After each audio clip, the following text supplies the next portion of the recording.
तो मैं ढूंढ रहा था कि अंडर बजट लाइक 1000 के अंदर कोई अच्छा तगड़ा IEM मिल जाए जिसकी ऑडियो क्वालिटी अच्छी हो, जिसका ना इनलाइन माइक भी हो। तो मेरे को मिले ये KZ के EDX प्रोज।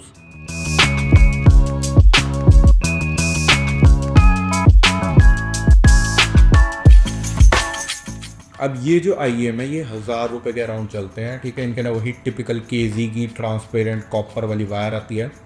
मैंने माइक वाला एडिशन ख़रीदा था क्योंकि मैं देखना चाहता था इनसे कॉलिंग वगैरह कैसी होती है। अब ये जो है ये वो है सिस्टम, जैसे ईयर के ऊपर को ऐसे वो हो जाती है ना वायर, तो वैसा वाला सिस्टम है इनका, जो मून ड्रॉप्स के अंदर अलग आता है, वो नॉर्मल ईयरफोन की तरह डलता है। बट KZ जनरली ऐसा करता है एंड ज़्यादातर IEM ऐसा करता है। अब ये इसकी जो क्वालिटी है, ऑडियो क्वालिटी, मैं रेफरेंस के लिए बता दूँ, मेरे पास ये है सोनी के अल्टोएस एंड ये वायर्ड में हायरस सर्टिफाइड नहीं है। मैंने इनको वायर्ड वायरलेस दोनों में यूज़ करा। अब मैंने ये KZ के जो IEMs हैं ये मैंने अपने आईफोन के साथ भी ट्राई करे हैं और ये मैंने अपने OnePlus 13 के साथ भी सुने हैं। मैंने सुनने किसके साथ है, ये एक वयोना का टैग है, बहुत बेकार टैग है। इस पर मैंने शॉर्ट बनाया था, तुम लोगों ने बहुत अच्छा सपोर्ट किया उस शॉर्ट को। ये बहुत बेकार डैक है। मेरे पास किन साउंड का डैक है, वो काफ़ी अच्छा है। अभी मैं सोच रहा हूँ कि OnePlus का ही कन्वर्टर ले लूँ, क्योंकि जो OnePlus 13 है इसका ना एक्चुअली एक इंटरनल हायरस टैक आता है 96 किलोहर्ट्ज़ तक का। अब उस सबको साइड रखते हैं एंड बात करते हैं इसके audio signature and audio quality की। अब इसके अंदर ना इसका डिज़ाइन वगैरह काफ़ी लाइट वेट है, जिसकी वजह से इसकी कानों में फिटिंग बहुत अच्छी रहती है एंड IEM की ऑडियो क्वालिटी फिटिंग से ऑल्टर हो जाती है। अगर जो IEM है वो तुम्हारे कान में एक सील क्रिएट नहीं कर पा रहा है, ईयर टिप का साइज़ बड़ा है, छोटा है, तो उसकी ऑडियो क्वालिटी ख़त्म हो जाएगी। तो सबसे पहले एक प्रॉपर सील अपनी ढूंढ लेना कानों के साथ, कौन से ईयर टिप बना रहे हैं। उसके बाद दे साउंड अमेजिंग। लाइक मैं इसके कंपैरिजन में बताऊं, बेस को छोड़ के, बेस इनका अलग लेवल का है, ये बहुत तकड़ा बेस है इसका।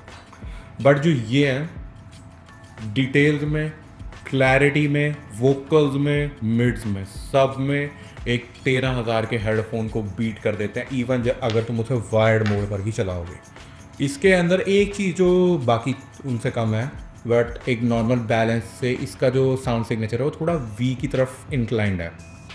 तो इसके अलावा बेस एम्फोसाइज्ड है, बट वो काफ़ी कंट्रोल्ड बेस है, ठीक है। तुम लोग काफ़ी आवाज़ बढ़ाओगे, इक्वलाइज करोगे तो बेस कुछ भी ओवर पावर नहीं करता, ऐसे रंबल भी नहीं होगा, तुम्हें फील होगा कि हाँ सब बेस वहाँ पर है।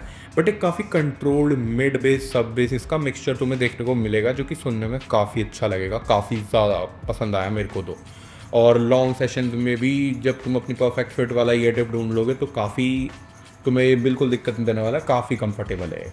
और साथ में वायर की जो क्वालिटी है, मेरे पास ये 1 साल से पड़े हैं, ठीक है, 1 साल से, इन्हें तो कुछ नहीं हुआ है, ठीक है। और यहाँ पर जो ऊपर इसका कनेक्टर है ये भी नहीं टूटा, और यहाँ पर जो ये इसका 3.5 mm वाला है ये भी नहीं टूटा। इसके अंदर एक USB-C वाला वर्जन भी आता है, बट मैं रेकमेंड नहीं करूँगा। तुम एक अच्छा डैक लो, फिर 3.5 mm भी दूसरे IEM लेते रहो, पैसे भी बचेंगे और ज़्यादा अच्छी क्वालिटी भी आएगी। अब इसके बाद मैं सोच रहा हूँ कि ये तो मेरे को बहुत ज़्यादा पसंद आया, डेफिनेटली वर्थ इट है। इनका माइक भी बहुत अच्छी क्वालिटी का, बहुत अच्छी क्वालिटी का, मैंने यूज़ करा है, कॉलेज इस पर करी है। तो इसके बाद अब मैं सोच रहा हूँ कि मैं कैस्टर प्रो KZ के ही बाय करूँ। तो कैस्टर प्रो का रिव्यू तुम लोगों को पहले चाहिए, या कोई एक हाई रेज डैक जैसे कि ऑडियो कूलर का आता है स्पार्क करके, जो D07 का अपग्रेडेड वर्जन है। पहले तुम्हें डैक की वीडियो चाहिए या पहले तुम्हें KZ के कैस्टर प्रो की वीडियो चाहिए, वो तुम लोग कमेंट करके बता देना। बाकी मेरी तरफ से ये तो मस्ट बाय है भाई। एक बार अगर तुम्हें IEM परचेज़ करने हैं और बजट 1000 रुपये, तो आप बंद करके इन्हें बाय कर दो। बाकी चैनल को सब्सक्राइब कर देना और बता देना कि आगे पहले कैस्टर प्रो की वीडियो लाऊं या पहले डैक की। बाकी thanks for watching, see you again and bye bye.